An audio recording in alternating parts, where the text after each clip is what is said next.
तो आज का आपका पहला क्वेश्चन है, मांड किस राज्य का लोक नृत्य शैली है? मांड मांड किस राज्य का लोक नृत्य शैली है? किस राज्य का है? यह है राजस्थान का। ठीक है। अगला क्वेश्चन है, द लॉस वेगास कीड, द लॉस वेगास कीड के उपनाम से कौन जाना जाता है? कौन जाना जाता है? ये क्वेश्चन भी शायद आप लोगों के लिए थोड़ा सा कंफ्यूजिंग हो।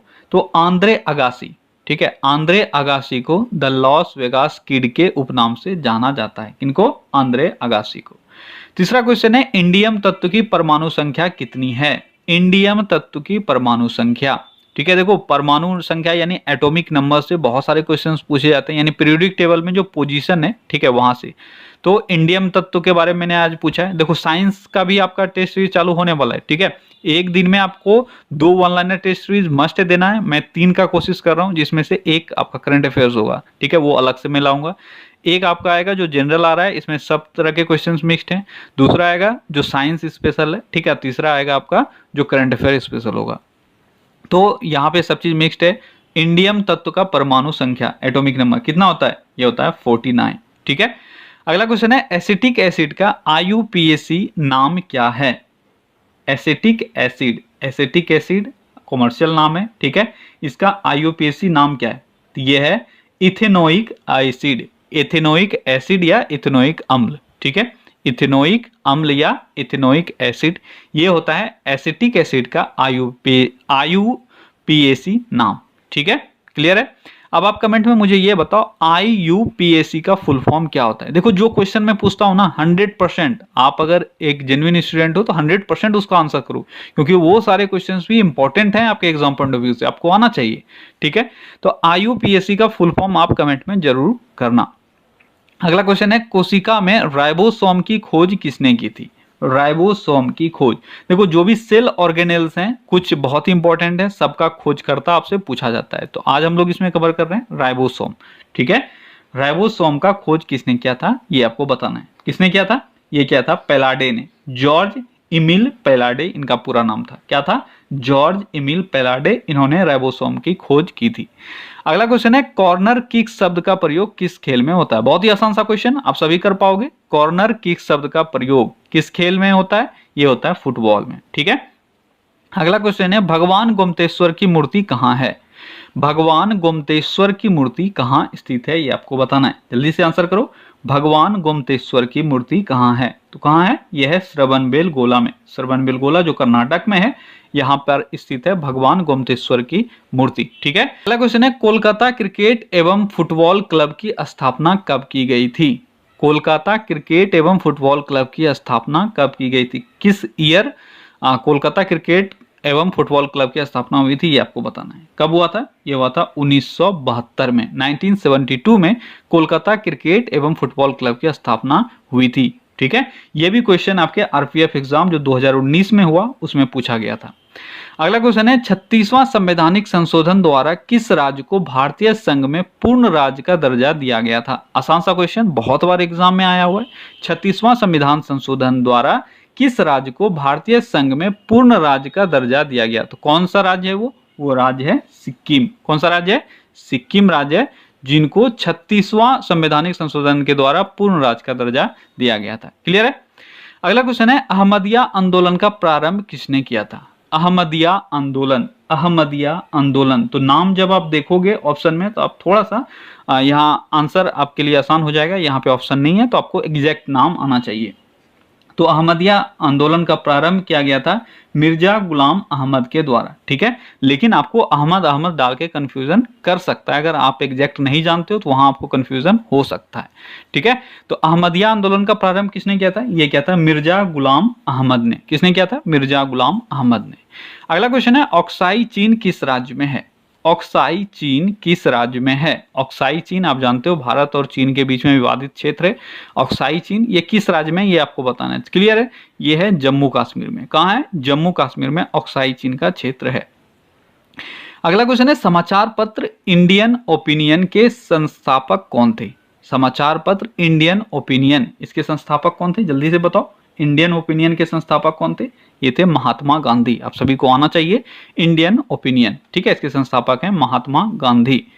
अगला क्वेश्चन है वेल्थ ऑफ नेशन पुस्तक के लेखक कौन है। बच्चा बच्चा जानता है, जो भी तैयारी करने के लिए आया हुआ है वो आज भी अगर उसने तैयारी स्टार्ट किया है तो उसको ये पता होना चाहिए वेल्थ ऑफ नेशन पुस्तक के लेखक कौन है। कौन है? ये है Adam Smith. Wealth of nation पुस्तक के लेखक कौन है?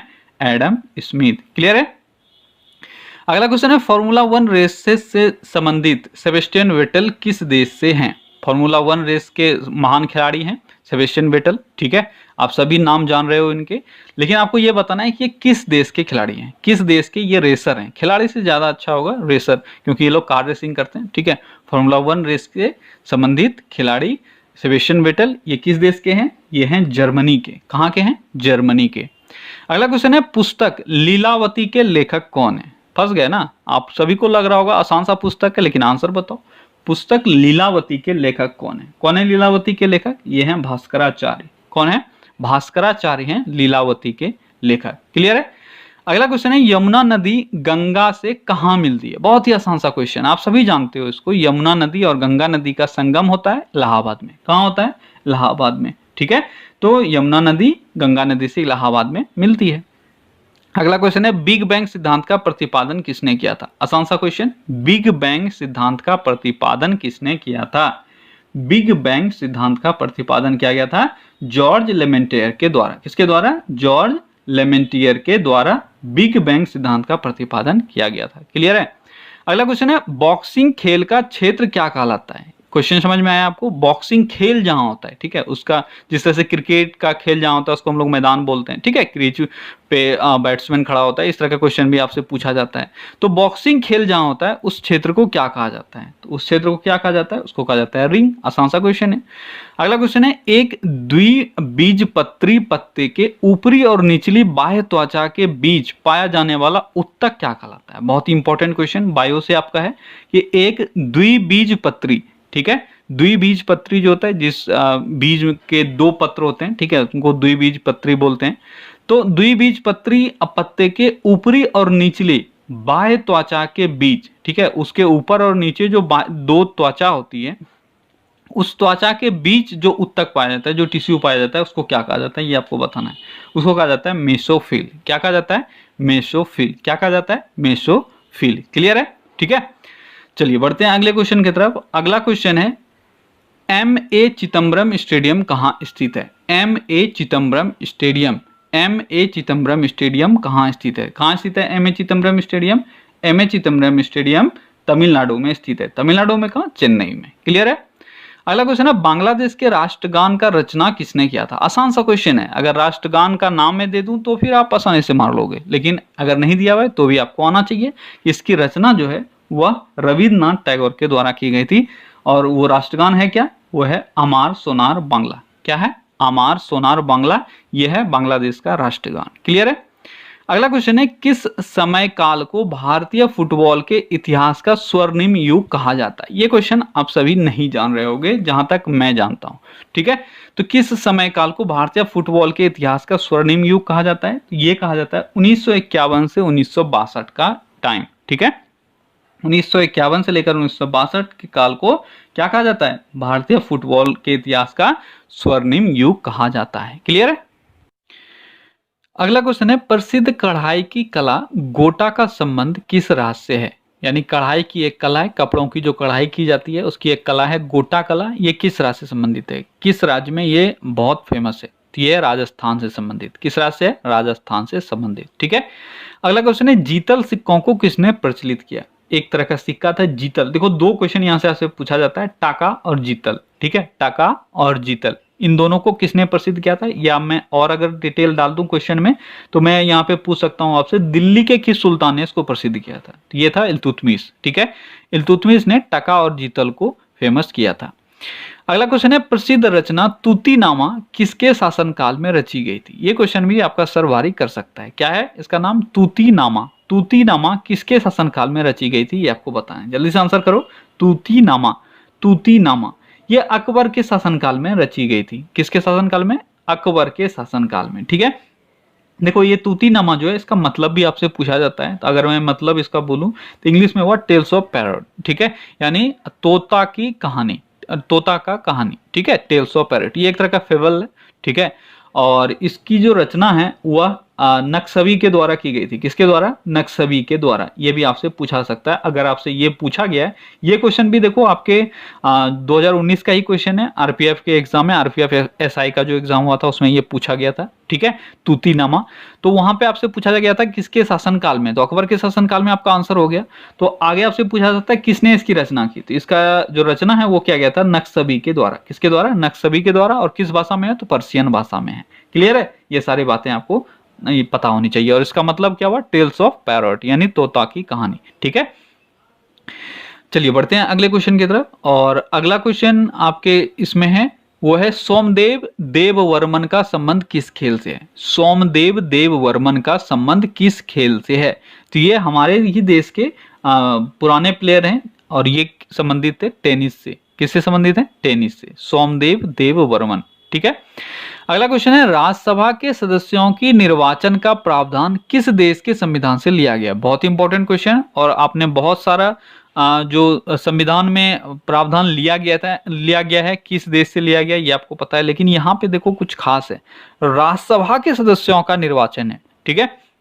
राज्यसभा के सदस्यों का निर्वाचन का प्रावधान किस देश के संविधान से लिया गया? जल्दी से आंसर करो। तो ये है साउथ अफ्रीका, ठीक है। साउथ अफ्रीका के संविधान से लिया गया है राज्यसभा के सदस्यों का निर्वाचन, जो हमारे संविधान में है, ठीक है। अगला क्वेश्चन है, गंगा एक्शन प्लान की शुरुआत किस वर्ष हुई थी? गंगा एक्शन प्लान की शुरुआत, गंगा एक्शन प्लान की शुरुआत 1986 में हुई थी। कब हुई थी? 1986, 1986 में गंगा एक्शन प्लान की शुरुआत हुई थी। अगला क्वेश्चन है, मद्रास राज्य का नाम बदलकर किस वर्ष तमिलनाडु किया गया? मैंने शायद पहले भी ये क्वेश्चन डाला हुआ है, लेकिन इंपॉर्टेंट है इसलिए मैंने फिर से पूछ लिया। मद्रास राज्य का नाम बदलकर तमिलनाडु किस वर्ष किया गया? तो किस वर्ष किया गया था? ये किया गया था 1969 में, 1969 ईस्वी में। 1969 में मद्रास का नाम बदलकर क्या कर दिया गया? तमिलनाडु, जो अभी आप जानते हो। इससे पहले ये मद्रास राज्य के नाम से ही जाना जाता था अंग्रेजों के टाइम से। अगला क्वेश्चन है, कुतुबुद्दीन ऐबक की मौत कौन से खेल खेलते हुए हुई थी? आसान सा क्वेश्चन, इतिहास के कोई भी स्टूडेंट से आप, किसी भी स्टूडेंट से आप पूछो तो उनको ये पता है, कुतुबुद्दीन ऐबक की मौत चौगान या पोलो खेलते हुए हुई थी, ठीक है। चौगान या पोलो खेलते हुए कुतुबुद्दीन ऐबक की मौत हुई थी। अगला क्वेश्चन है, मंदिरों के स्थापत्य में गोपुरम का अर्थ क्या होता है? गोपुरम का अर्थ आपसे पूछा गया था, ठीक है। यहाँ पे आपसे उल्टा क्वेश्चन भी पूछा जाता है, जो इसका आंसर होगा वो डाल के पूछा जाता है कि इसको और क्या कहा जाता है। तो गोपुरम का अर्थ होता है द्वार, ठीक है। मंदिरों का जो भव्य द्वार बनाया जाता था तो उस वक्त उसको गोपुरम कहा गया है, यानी मंदिरों की स्थापत्य कला शैली में गोपुरम का अर्थ द्वार होता है। क्लियर है? ये आपसे पूछा जाता है। अगला क्वेश्चन है, पेंटागोनिया मरुस्थल कहाँ स्थित है? नाम बहुत बार आपने सुना होगा पेंटागोनिया का। पेंटागोनिया मरुस्थल कहाँ स्थित है ये आपको बताना है। कहाँ स्थित है? जल्दी से आंसर करो। पेंटागोनिया मरुस्थल कहाँ है? पेंटागोनिया मरुस्थल ये है साउथ अमेरिका में। कहाँ है? दक्षिण अमेरिका में। दक्षिण अमेरिका में एक मरुस्थल, इसका नाम है पेंटागोनिया। अगला क्वेश्चन है, क्लोरोएथेन का नाम क्या है? यानी कॉमर्शियल नाम आपको दिया हुआ है, ठीक है, क्लोरोएथेन। इसका जो साइंटिफिक नाम है, यानी तो वो IUPAC नाम है, वो आपसे पूछा जाता है। वो क्या है? वो है विनाइल क्लोराइड, ठीक है। क्लोरोएथेन का जो IUPAC नाम है वो है क्या है? Vinyl chloride. क्लियर है? अगला क्वेश्चन है, केंद्र और राज्यों के बीच शक्तियों के वितरण का प्रावधान संविधान के किस अनुसूची में किया गया है? केंद्र और राज्य के बीच में जो शक्तियों का वितरण है, हमारे यहाँ पे कुछ शक्तियां जो है वो केंद्र के पास है, कुछ राज्य के पास है, कुछ समवर्ती सूची में जो आता है। सूची आपसे डायरेक्ट क्वेश्चन पूछा जाता है कि सूचियां जो है 3 तरह की यहाँ पे शक्तियां हैं, ठीक है, केंद्र, राज्य और समवर्ती। तो आपको ये बताना है किस अनुसूची में ये दिया गया है। यह 7वीं अनुसूची। आसान सा क्वेश्चन था। अगला क्वेश्चन है, अरमाकोंडा शिखर कहाँ स्थित है? ये क्वेश्चन आपका थोड़ा सा टफ है, ठीक है। अरमाकोंडा शिखर, जल्दी से बताओ, अरमाकोंडा शिखर कहाँ है? तो अरमाकोंडा शिखर पूर्वी घाट पर्वत श्रेणियों में से आता है, ठीक है। तो कहाँ स्थित है? पूर्वी घाट में, यानी ईस्टर्न घाट में आपका एक शिखर है जिसका नाम है अरमाकोंडा। अगला क्वेश्चन है, सारे जहां से अच्छा किस भाषा का प्रसिद्ध गीत है? बहुत ही अच्छा क्वेश्चन। सारे जहां से अच्छा बहुत बार आपने सुना है, ठीक है। आपसे बहुत बार ये पूछा गया है किसने ये लिखा है, तो अभी आपसे ये पूछा जा रहा है किस भाषा का है। किस भाषा का है? ये है उर्दू का। सारे जहां से अच्छा ये उर्दू भाषा का प्रसिद्ध गीत है, जिसको मोहम्मद इकबाल के द्वारा लिखा गया था। किसके द्वारा? मोहम्मद इकबाल के द्वारा। क्लियर है? अगला क्वेश्चन है, केंद्र और राज्यों के बीच संबंधों का विवरण संविधान के किस भाग में दिया गया है? अभी हम लोगों ने देखा था केंद्र और राज्यों के बीच में शक्तियों का विभाजन जो 7वीं अनुसूची में की गई है, लेकिन यहाँ पे क्वेश्चन है कि केंद्र और राज्यों के बीच जो संबंध है, ठीक है, उसका विवरण आपको संविधान के किस भाग में मिलता है? तो किस भाग में मिलता है, जल्दी से बताओ। केंद्र और राज्यों के बीच का संबंध किस भाग में है, जल्दी बताओ। यह है 11वें भाग में, ठीक है, 11th पार्ट में है केंद्र और राज्यों के बीच में जो भी संबंध है वो, ठीक है। अगला क्वेश्चन है, बगदाद किस नदी के किनारे स्थित है? तो बगदाद किस नदी किनारे स्थित है? बगदाद है टिग्रिस नदी के किनारे स्थित। किस नदी किनारे है? टिग्रिस नदी के किनारे स्थित है बगदाद, ठीक है। अगला क्वेश्चन है, कैंसर के इलाज में किस धातु का प्रयोग किया जाता है? कैंसर के इलाज में किस धातु का प्रयोग किया जाता है? बहुत बार आपने ये क्वेश्चन पढ़ा हुआ है। कैंसर के इलाज में किया जाता है कोबाल्ट 60 का प्रयोग। किसका प्रयोग किया जाता है? कोबाल्ट 60, ठीक है। अगला क्वेश्चन है, महिलाओं का लिंग परीक्षण किस वर्ष शुरू हुआ? देखो, खेलों में, स्पोर्ट्स में महिलाओं का लिंग परीक्षण चालू हुआ था, यानी वेरिफिकेशन ऑफ फीमेल सेक्स, ये चालू हुआ था किस वर्ष, ये आपको बताना है। तो ये चालू हो गया था 1968 में। 1968 में ओलंपिक होने वाला था, ठीक है, उसी में महिलाओं का लिंग परीक्षण चालू हुआ था। अगला क्वेश्चन है, राष्ट्रीय राजमार्ग 3 किन दो जगहों को जोड़ती है, ये आपको बताना है। राजमार्ग 3 यानी NH3 किन दो जगहों को जोड़ती है, ये आपको बताना है। NH3, देखो कुछ कुछ इंपॉर्टेंट NH हैं जो आपसे बार बार पूछे जाते हैं, ठीक है, उसमें से एक NH3 भी है, तो आपको पता होना चाहिए किन दो जगहों को ये जोड़ती है NH3, जल्दी बताओ। NH3 आगरा को मुंबई से जोड़ती है। किसको? आगरा को मुंबई से जोड़ती है। अगला क्वेश्चन है, पहला राष्ट्रमंडल खेल किस वर्ष आयोजित हुआ था? किस वर्ष आयोजित किया गया था पहला राष्ट्रमंडल खेल, ये आपको बताना है। तो पहला राष्ट्रमंडल खेल किस वर्ष आयोजित हुआ था, जल्दी बताओ। ये हुआ था 1930 में। कब हुआ था? 1930 में पहला राष्ट्रमंडल खेल का आयोजन हुआ था। अगला क्वेश्चन है, वॉलीबॉल खेल का क्रीड़ा स्थल क्या कहलाता है? तो जिस तरह से अभी रिंग आपको मैंने पूछा था, ठीक है, यानी बॉक्सिंग का जो खेल क्षेत्र है उसको रिंग कहा जाता है, उसी तरह से वॉलीबॉल का खेल क्षेत्र क्या कहा जाता है, ये आपको बताना है। क्या कहा जाता है, जल्दी बताओ। वॉलीबॉल का खेल क्षेत्र क्या कहा जाता है? इसको हम लोग कहते हैं कोर्ट। क्या कहते हैं? वॉलीबॉल के खेल क्षेत्र को कोर्ट कहते हैं, ठीक है। अगला क्वेश्चन है, डीएनए में विशेष स्थानों पर कट किसके द्वारा निर्मित होता है? डीएनए का जब आप स्ट्रक्चर देखोगे तो उसमें पर्टिकुलर पोजीशंस पे कट होते हैं, कट का निशान होता है। तो ये जो स्ट्रक्चर बनता है इसका, ये किस चीज से बनता है, ये भी देखो, अभी हाल ही के एग्जाम में पूछा गया क्वेश्चन है। बहुत ही अच्छा क्वेश्चन, बहुत ही इंपॉर्टेंट क्वेश्चन है, ठीक है। तो एंड्रोन्यूक्लियस, ठीक है, सॉरी एंडोन्यूक्लियस, एंड्रो नहीं, एंडोन्यूक्लियस, एंडोन्यूक्लियस के कारण ये जो डीएनए में विशेष स्थान पे कट निर्मित होता है, ये एंडोन्यूक्लियस के कारण होता है। क्लियर है? अगला क्वेश्चन है, सातवाहनों द्वारा उपयोग किया जाने वाला तांबा और चांदी का मिश्रण क्या कहलाता था? सातवाहन एक मिश्र धातु का प्रयोग करते थे अपने सिक्कों के निर्माण में, तांबा और चांदी का, ठीक है। तो इसका तांबा और चांदी का जो मिश्र धातु था, जो मिश्रण करके वो लोग बनाते थे, उसको क्या कहा गया उस वक्त? क्या कहा गया? उसको कहा गया पोटीन। इंपॉर्टेंट है, पोटीन। पोटीन मिश्र धातु किसके समय काल में बहुत अधिक मात्रा में यूज किया गया? सातवाहनों के काल में, ठीक है। अगला क्वेश्चन है, सिंधु सभ्यता का सर्वाधिक पूर्वी स्थल कौन सा है? सिंधु सभ्यता का सर्वाधिक पूर्वी स्थल कौन सा है, ये आपको बताना है। यानी सबसे पूरब में कौन सा स्थल है सिंधु सभ्यता का, जब भी आप बात करो तो देखो, ये मैंने डिटेल पढ़ा है, वहां पे बहुत अच्छे से मैंने आपको एक्सप्लेन किया हुआ है। तो सबसे पूर्वी स्थल जो है वो कौन सा है? वो है आलमगीरपुर, ठीक है, जो मेरठ उत्तर प्रदेश में स्थित है। आलमगीरपुर ये सबसे पूर्वी स्थल है। अगला क्वेश्चन है, हड़प्पा सभ्यता के बारे में सबसे पहले जानकारी किसने दी थी? मैंने बहुत अच्छे से एक्सप्लेन किया हुआ है। अगर आप लोगों में से किसी ने भी डिटेल नहीं पढ़ा है तो वहां जाके पढ़ो, बहुत अच्छे से सब चीज क्लियर हो जाएगा। तो हड़प्पा सभ्यता के बारे में सबसे पहले जानकारी किसने दी थी? सबसे पहले जानकारी दी गई थी चार्ल्स मैसन के द्वारा। किसके द्वारा? चार्ल्स मैसन के द्वारा 1826 ईस्वी में हड़प्पा सभ्यता के बारे में सबसे पहले जानकारी दी गई थी। अगला क्वेश्चन है, मोहनजोदड़ो एवं हड़प्पा की पुरातात्विक खुदाई के प्रभारी कौन थे? यानी हड़प्पा और मोहनजोदड़ो का जो खुदाई हुआ उस वक्त प्रभारी कौन थे, यानी किसके अंडर ये सब हुआ, अध्यक्ष कौन थे, ये आपसे डायरेक्ट पूछा जाता है। खुदाई का अध्यक्ष नहीं पूछा जा रहा है, पुरातात्विक विभाग का जो अध्यक्ष है उसके बारे में आपसे पूछा जाता है, ठीक है। तो कौन है वो, जल्दी से बताओ। ये है जॉन मार्शल, ठीक है, मैंने बताया हुआ था कि जॉन मार्शल थे पुरातात्विक विभाग के अध्यक्ष, और इन्हीं के अध्यक्षता में मोहनजोदड़ो और हड़प्पा सब की खुदाई हुई थी। अगला क्वेश्चन है, सिंधु सभ्यता की लिपि क्या थी? आसान सा क्वेश्चन, बहुत बार एग्जाम में पूछा गया। ये था भाव चित्रात्मक, ठीक है, सिंधु सभ्यता की लिपि भाव चित्रात्मक थी, ठीक है।